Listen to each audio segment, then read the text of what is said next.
एक ऐसा केस जो सबके दिलों को झकझोर के रख दिया है। यह घटना हिमाचल प्रदेश के मंडी की है। विनय प्रताप सिंह उम्र था 60 साल, जो एक क्लास 1 ऑफिसर थे। वह हिमाचल प्रदेश के मंडी के रहने वाले थे, लेकिन उनकी नौकरी उत्तर प्रदेश में थी। बस कुछ ही दिनों में उनकी रिटायरमेंट होने वाली थी। उनका परिवार में बस 2 ही लोग थे। पत्नी का देहांत 8 साल पहले हो चुका था और उनका बेटा, जो अपनी पत्नी के साथ मुंबई में ही सेटल हो चुका था। विनय लखनऊ में रहते थे, जबकि उनका अब रिटायरमेंट का दिन आ गया था। रिटायर होने के बाद विनय प्रताप सिंह अपने गांव मंडी, हिमाचल प्रदेश वापस चले गए और कुछ दिनों बाद बेटा और बहू उनसे मिलने आए थे और उन्हें अपने साथ मुंबई चलने के लिए कहते हैं। बेटा कहता है, पापा, अब आप रिटायर हो चुके हैं, यहां अकेले क्या करेंगे? चलिए हमारे साथ मुंबई में रहिए। लेकिन विनय जी कहते हैं, नहीं बेटा, यहां मेरा घर है, मेरे लोग हैं, मेरे सारे रिश्तेदार और पुराने दोस्त यही हैं। अब मैं अपनी आगे की जिंदगी यही बिताना चाहता हूं। तुम चिंता मत करो, मैं अपना ख्याल रख लूंगा। लाख मनाने के बाद भी वह नहीं माने और बेटा बहू वापस मुंबई लौट जाते हैं। विनय प्रताप सिंह अकेले ही अपने गांव में रहने लगते हैं। विनय प्रताप सिंह ने अपने रिटायरमेंट के बाद अपना रूटीन बना लिया था कि सुबह उठना, मॉर्निंग वॉक पर जाना, पार्क और गार्डन में टहलना। मॉर्निंग वॉक पर वहां उन्हें कुछ पुराने लोग मिल जाते थे, जिससे वह बातें कर लिया करते थे। इसके बाद वह घर वापस आकर अपना नाश्ता करते। उन्होंने एक मेड रख ली जो उनके लिए खाना बना देती थी। दिन ऐसे ही बीतने लगे, टीवी देखना, मोबाइल चलाना और बस यूं ही समय गुजारना। लेकिन दोस्तों, अकेलापन एक ऐसी चीज है जो इंसान पर भारी पड़ ही जाती है, चाहे वह खुद को कितना भी व्यस्त रखने की कोशिश कर ले।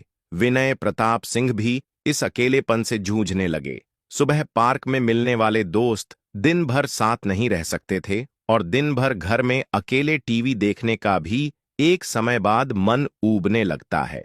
वही विनय जी के साथ भी हो रहा था। हालांकि उनकी जिज्ञासा अभी भी जिंदा थी। वह अब वो सब कुछ करना चाहते थे जो उन्होंने अब तक नहीं किया था। जब तक नौकरी में थे, पत्नी के निधन के बाद भी उन्हें इतना समय नहीं मिला कि अकेलापन महसूस कर सके। लेकिन अब खालीपन उन्हें धीरे धीरे घिरने लगा था। अपने इस अकेलेपन से बचने के लिए उन्होंने एक लेटेस्ट मॉडल का स्मार्टफोन खरीदा।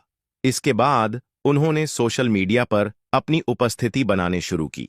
उन्होंने उसकी प्रोफाइल देखी तो पाया कि वह लड़की इंडियन है, लेकिन इस समय कनाडा में रह रही थी।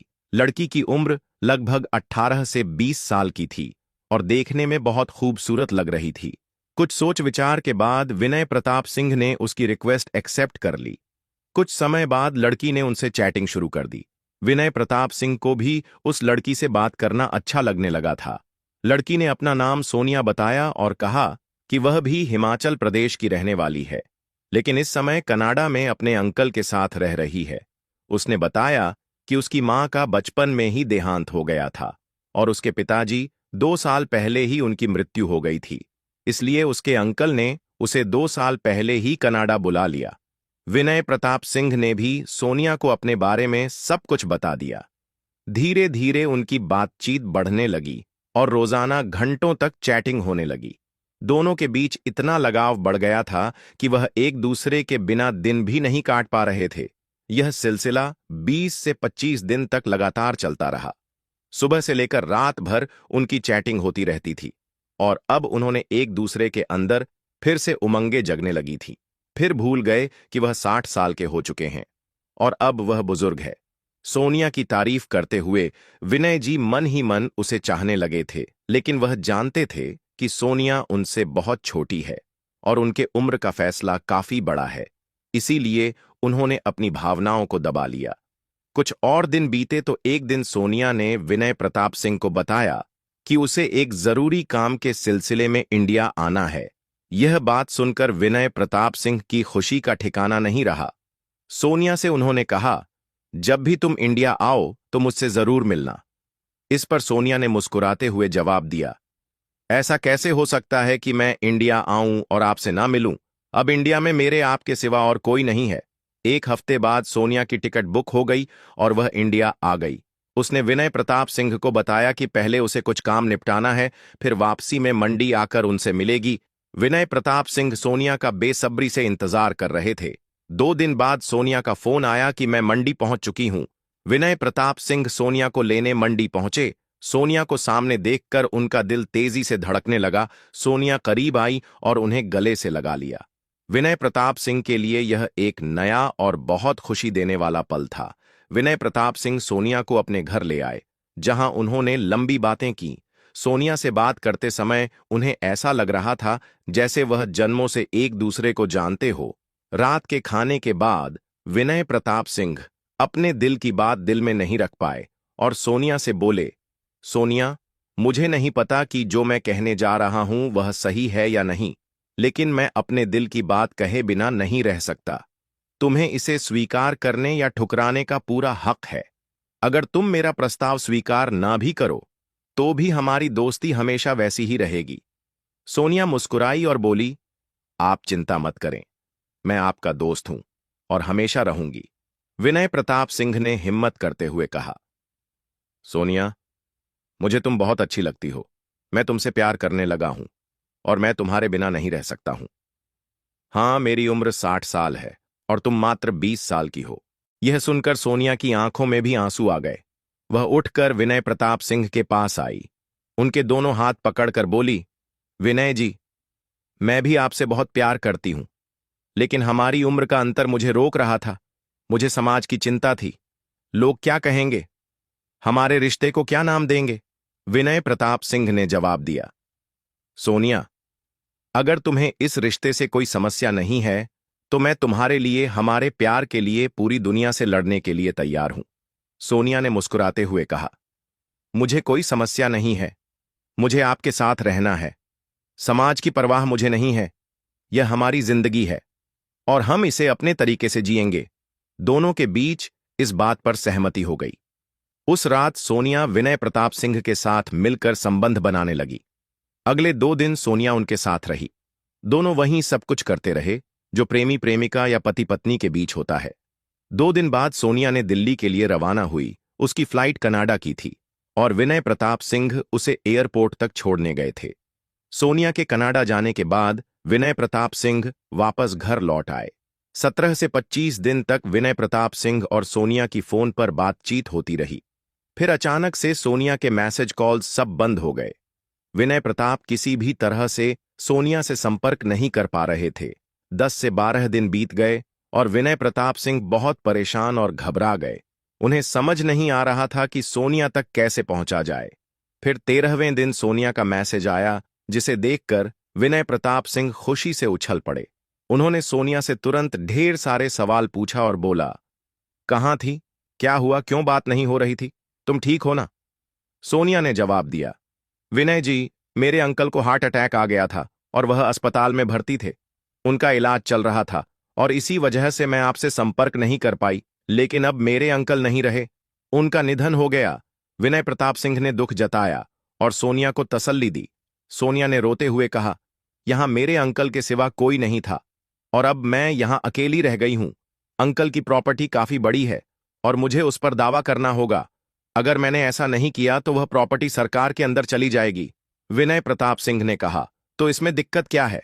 तुम दावा पेश कर दो। सोनिया ने जवाब दिया, इसके लिए मुझे फिर से इंडिया आना होगा और कुछ दस्तावेज लाकर यहां सबमिट करने होंगे, तभी मैं इस प्रॉपर्टी पर दावा कर पाऊंगी। विनय प्रताप ने सहमति जताई। तुम आ जाओ, मैं तुम्हारे साथ रहूंगा और हर तरह से मदद करूंगा। अगले हफ्ते सोनिया के आने का दिन तय हो गया।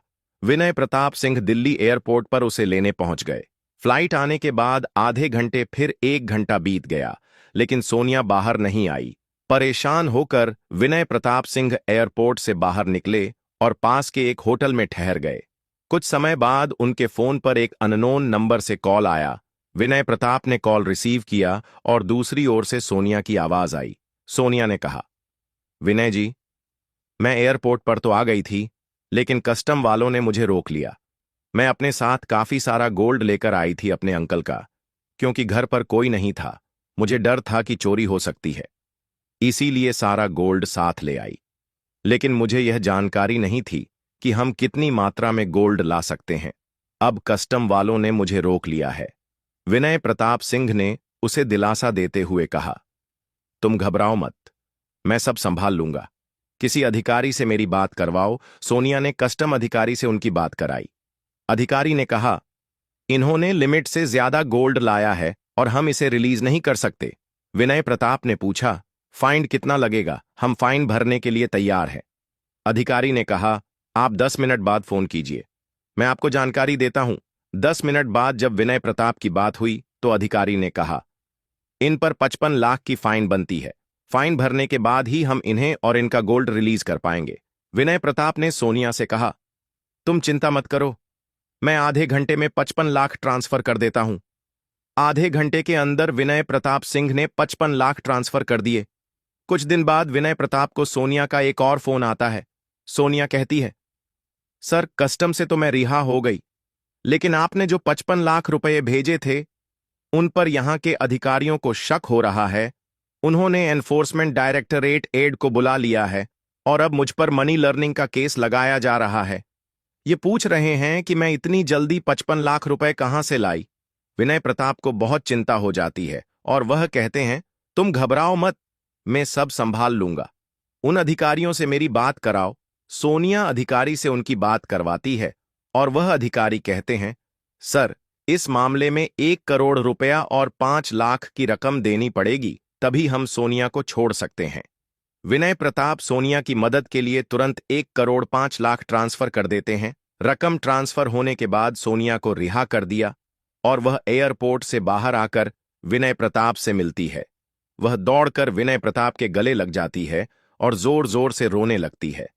विनय प्रताप उसे स्वयं बुद्धि देते हुए कहते हैं, घबराओ मत, जब तक मैं हूं तुम्हें कुछ नहीं होगा।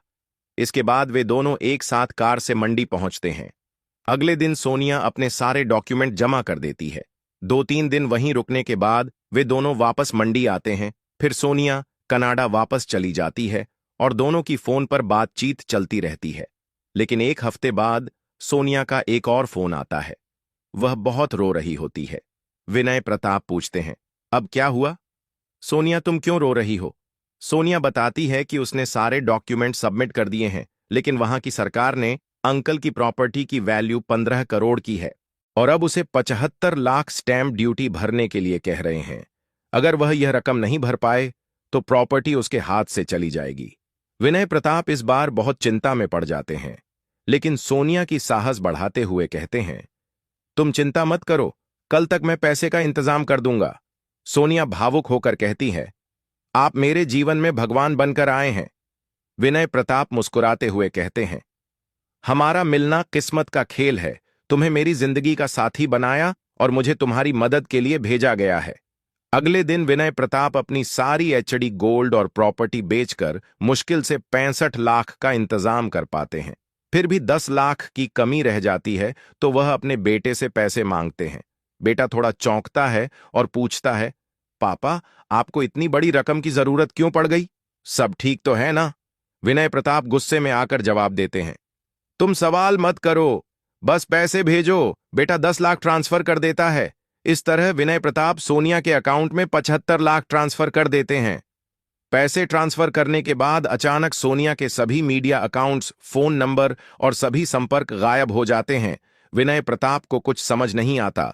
वे अब भी इंतजार कर रहे थे कि सोनिया का कोई मैसेज या फोन आएगा, लेकिन उन्हें यह एहसास नहीं हुआ कि उनके साथ एक बड़ा स्कैम हो चुका है। दोस्तों, विनय प्रताप सिंह एक ऐसे इंसान थे जिसे न केवल इमोशनल फ्रॉड का शिकार बनाया गया, बल्कि उसकी पूरी आर्थिक स्थिति भी तबाह कर दी गई। विनय प्रताप सिंह के साथ एक बड़ा धोखा हुआ। उनके जज्बातों से खेला गया और लाखों रुपए लूट लिए गए। जब उन्हें इस बात का एहसास हुआ कि वह लुट चुके हैं, तब तक 2 से 3 दिन बीत चुके थे। वह सोनिया से कांटेक्ट करने की कोशिश करते रहे, लेकिन हर तरफ से नाकाम रहे। आखिरकार उन्हें समझ आ गया कि उनके साथ एक बड़ा धोखा हुआ है। लेकिन आपको यह जानकर हैरानी होगी कि विनय प्रताप सिंह को रुपए खोने का गम नहीं था। सबसे ज्यादा गम उन्हें इस बात का था कि सोनिया को उन्होंने अपना दिल दे दिया था। वहीं उसने उनके साथ इतना बड़ा धोखा किया, यह सोच सोचकर वह खुद को एक कमरे में बंद कर लेते हैं। 10-12 दिन से जब उनके बेटे का उनसे कोई भी बात नहीं हो पाती, तो उनका बेटा तुरंत मुंबई से मंडी आ गया। अपने पिता की हालत देखकर उसे तुरंत कुछ गलत अंदेशा होने लगी। जब वह अपने पिता से पूछता है कि आखिर हुआ क्या है, तो उसके पिताजी बोले और बेटे को पूरी कहानी सुना दी। बेटा तुरंत पुलिस स्टेशन जाने की सलाह दिया, लेकिन विनय प्रताप सिंह साफ मना कर देते हैं। वह कहते हैं, पैसा गया कोई बात नहीं, मैंने अपनी जिंदगी में जो कमाया था वह अब चला गया, लेकिन मेरे लिए सोनिया से धोखा पाना ज्यादा दर्दनाक है। लाख कहने के बावजूद भी विनय प्रताप सिंह थाने जाने के लिए तैयार नहीं होते हैं। अंत में उनका बेटा खुद थाने गया और पुलिस में शिकायत दर्ज करवाई। फिर पुलिस खुद विनय प्रताप सिंह से मिलने उनके घर पहुंचते हैं। काफी देर तक दरवाजा खटखटाने के बाद जब दरवाजा नहीं खुलता तो पुलिस को दरवाजा तोड़ना पड़ता है। जब वह अंदर जाते हैं तो देखते हैं कि विनय प्रताप सिंह ने फांसी लगा ली है। वह अपने जीवन लीला समाप्त कर चुके थे। कमरे में एक सुसाइड नोट मिला जिसमें लिखा था, मेरी मौत का जिम्मेदार मैं खुद हूं। अगर मेरा बेटा एफआईआर करता है और सोनिया पकड़ी भी जाती है तो मेरी प्रशासन से गुजारिश है कि उस पर कोई कार्रवाई ना की जाए, क्योंकि मैं उससे बहुत प्यार करता था और अब भी करता हूं। सुसाइड नोट पढ़कर सबकी आंखों में आंसू आ जाते हैं। विनय प्रताप सिंह के बेटे के साथ साथ वहां मौजूद हर कोई यह सोचने पर मजबूर हो जाता है कि कैसे एक इंसान अपनी पूरी जिंदगी की कमाई और जज्बात किसी के लिए यूं ही निछावर कर सकता है। तो दोस्तों, इस पूरी घटना के बारे में आपकी क्या राय है? कमेंट बॉक्स में जरूर बताएं। दोस्तों, मिलेंगे फिर एक नई वीडियो में। आप अपना और अपनों का ख्याल रखें।